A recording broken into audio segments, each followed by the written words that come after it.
알겠습니다. 자, 이번에는 윤석열 후보가 주도권 토론 시작하겠습니다. 아까 그 이재명 후보께서 얘기한 것 중에 제가 시간이 없어 답을 못한 게 있는데, 뭐 화천대유 뭐 어쩌고 해가지고 김만배하고 뭐 정영학 회계사가 통화한 녹취록을 뭐 말씀을 하시는데, 그 사람들은 뭐 우리 이재명 후보하고 훨씬 가까운 측근이고, 저는 뭐 10년 동안 본 적도 없고, 정영학이라는 사람은 알지도 못할 뿐만 아니라 뭐 내용이 없지 않습니까? 거기다가 제가 듣기로는 그 녹취록 끝부분을 가면 이재명 게이트란 말을 김만배가 한다고 그러는데, 그 부분까지 다 좀 포함해서 말씀을 하시는 게 어떠냐, 이런 말씀을 드리고 싶고요.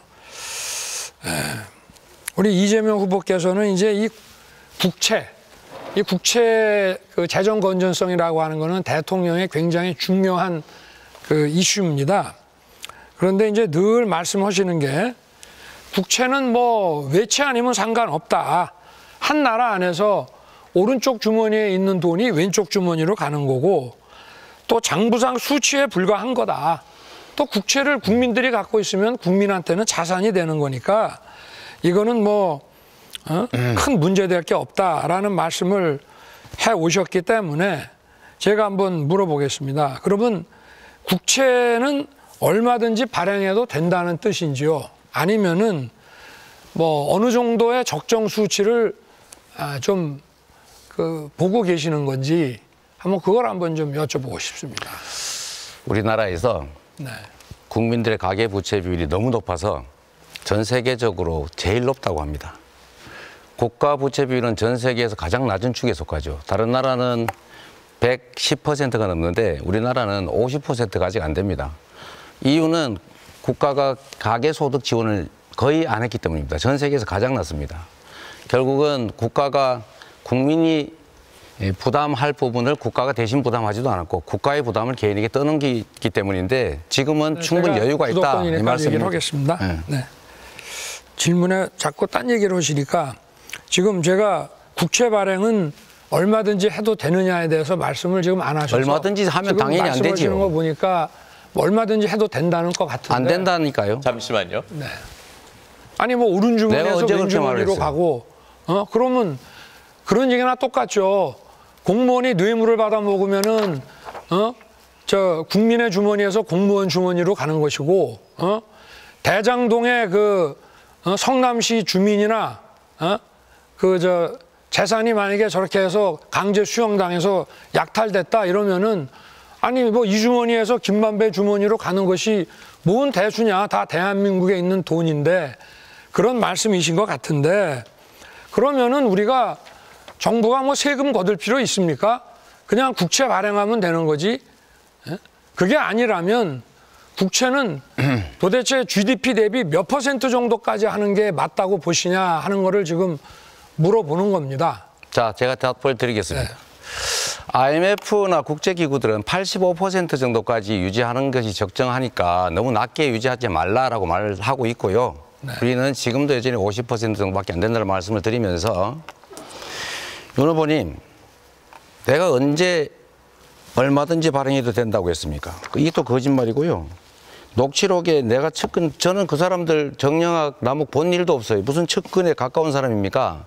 그리고 이재명 게이트라고 있다고요. 그 녹취록 중에 내세요. 지금 허위 사실이면 후보 사퇴하시겠습니까? 네. 그거 있었으면 지금까지 가만히 있을게요. 지금까지 그분이 이재명이다 수없이 주장해놓고 이제 와서 네, 질문 이제 와서 저거니까 이따가 하세요. 이런 거짓말을 네. 합니까? 네. 그러면 뭐 계속 질문을 하면 자꾸 딴 얘기를 하시니까 토론이 안 되네. 그럼 몇 프로가 적정 수준이라고 생각하시는 겁니까? 지금이 매우 낮아서 충분히 여력이 있다가 답입니다. 아직 퍼센트는 얘기 안 하시고? 본인은 몇 퍼센트가 답이라고 생각하세요? 한번 여쭤보는 거예요. 아니, 저는 모르겠어요. 네. 지금은 낮다, 여력이 있다. 본인은 몇 퍼센트라고 생각합니까? 본인 먼저 대답을 해보세요. 네. 한 50%에서 60%를 넘어가면 비기축통화 국가인 경우에는 좀 어렵다고, 향후에 이것이 스웨덴 같은 경우도 40% 넘어가면서 이자율이 올라가기 시작을 했다는 겁니다. 이런 말씀도 그 전에 하셨는데 이 가계 그 부채를 해소하기 위해서 제로 금리의 국채를 발행해서 그 가계 소득 이전을 해줘서 이 가계 부채를 좀 줄여야 된다라고 말씀을 제가 한 거를 봤거든요. 페이북에 올린 거를. 그런데 가계 소득 이전이라는 거는 그러면 국채를 발행해 가지고 그걸로 뭐 기본소득을 준다든지 국민들에게 나눠줘서 가계 부채를 갚게 한다 이런 뜻인가요? 국가의 지출은 여러 가지 방식이 있는데 현금 지원도 있고 물적 지원도 있고 제도상 지원도 있는데요. 그중에서 예를 들면 사회안전망 지출을 지원해 준다든지 또는 교육비를 지원해 준다든지 여러 가지 방식이 있습니다. 그러니까 현금을 이렇게 발행해 준다라는 그런 건 매우 유치한 생각이고요. 지금 후보님이 생각하는 거와는 좀 다르다. 국가 부채비는 지나치게 낮고 가계 부채비율이 너무 높으니 외국만큼의 가계 소득 지원을 좀 하자라고 한 겁니다. 다시 하나 또 여쭤볼게요. 네. 그 국채는 뭐 장부상의 수치에 불과하다 이런 말씀도 하셨는데 국채가 과도하게 발행이 됐을 때 뭐 우리 국민이 가지고 있으면 문제 없고 외국이 가지고 있을 때는 문제가 된다라고 이제 하셨는데 이게 신용 등급이 떨어지고 또 외채 그 차입 이자율이 올라가고 국내 이자율이 올라가고 이런 식이 되면 우리 내국인 국채 갖고 있는 사람은 이거 투매 안 합니까?